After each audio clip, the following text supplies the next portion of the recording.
தஞ்சை மாவட்டம் காட்டூரில் நெல் கொள்முதல் செய்யப்படாதை கண்டித்து விவசாயிகள் சாலை மறியல் போராட்டத்தில் ஈடுபட்டதால் 1 கிலோமீட்டருக்கு வாகனங்கள் அணிவகுத்து நிற்கின்றன. கூடுதல் விவரங்களோடு நீராண்மை செய்தியாளர் குருநாதன், நெல் கொள்முதல் செய்ததில் என்ன பிரச்சனை, ஏன் தாமதமாகும்? தேவப்பிரியன், தஞ்சாவூர் மாவட்டத்தில் குறுவை அறுவடை பணிகள் என்பது முழு வீச்சில் நடைபெற்று வருகிறது. இதற்காக 289 நேரடி நெல் கொள்முதல் நிலையங்கள் திறக்கப்பட்டு இதுவரை 1 லட்சம் மெட்ரிக் டன் நெல் கொள்முதல் செய்யப்பட்டுள்ளது. இந்நிலையில் ஏற்கனவே கொள்முதல் செய்யப்பட்ட நெல் மூட்டைகள் ஆங்காங்கே தேங்கி கிடக்கின்றன. குறிப்பாக சேமிப்பு கிடங்குக்கு அனுப்பாததால் நெல் மூட்டைகள் நெல் கொள்முதல் நிலையங்களே தேங்கி கிடப்பதால் அதனைத் தொடர்ந்து அதிகாரிகள் விவசாயிகள் நெல் கொள்முதல் செய்வதை நிறுத்தியுள்ளனர். இதனால் அறுவடை பணிகள் முழுவீச்சில் நடைபெற்று வருவதால் விவசாயிகள் கொண்டு நெல்லை சாலைகளில் கொட்டி வைத்து கடந்த 10 நாட்களுக்கு மேலாக மாவட்டம் முழுவதும் காத்திருக்கக்கூடிய சூழல் ஏற்பட்டுள்ளது. இதனால் மாவட்டம் முழுவதும் சுமார் 2 லட்சம் நெல் மூட்டைகள் தேக்கமடைந்துள்ளன.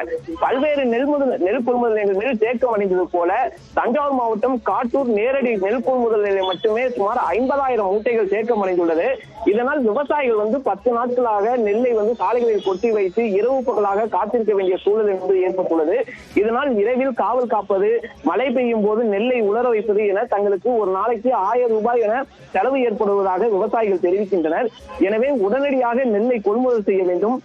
கொள்முதல் செய்யப்பட்ட நெல் மூட்டைகளை உடனடியாக சேமிப்பு கிடங்கிற்கு அனுப்ப வேண்டும் என வலியுறுத்தி காட்டூரில் தஞ்சாவூர் மன்னார்குடி தேசிய நெடுஞ்சாலையில் விவசாயிகள் சாலை மறியல் போராட்டத்தில் ஈடுபட்டனர்.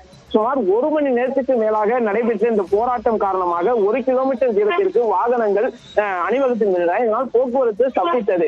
குறிப்பாக காலை நேரம் என்பதால் பள்ளிக்கு செல்லக்கூடிய மாணவ மாணவிகள், கல்லூரி மாணவ மாணவிகள், அலுவலகத்துக்கு செல்ல என ஏராளமானோர் பாதிக்கப்பட்டனர். இதற்கு நன்றி குருநாதன்.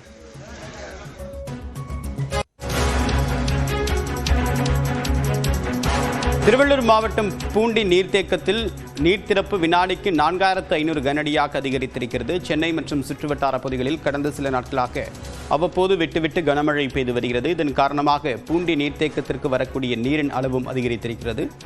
இதன் காரணமாக நீர் திறப்பு அந்த நீர்த்தேக்கத்திலிருந்து வினாடிக்கு 4500 கனஅடியாக அதிகரிக்கப்பட்டிருக்கிறது. தொடர்ச்சியாக பெய்து வரக்கூடிய கனமழையின் காரணமாக சென்னை மற்றும் சுற்றுவட்டார பகுதிகளிலும் ஆந்திர எல்லையில் இருக்கக்கூடிய மாவட்டங்களிலும் தொடர்ச்சியாக கனமழை பெய்வதற்கான வாய்ப்பு இருக்கிறது. இதன் காரணமாக நீர்வரத்து அதிகரித்ததை தொடர்ந்து நீர் திறப்பும் அதிகரிக்கப்பட்டுள்ளது.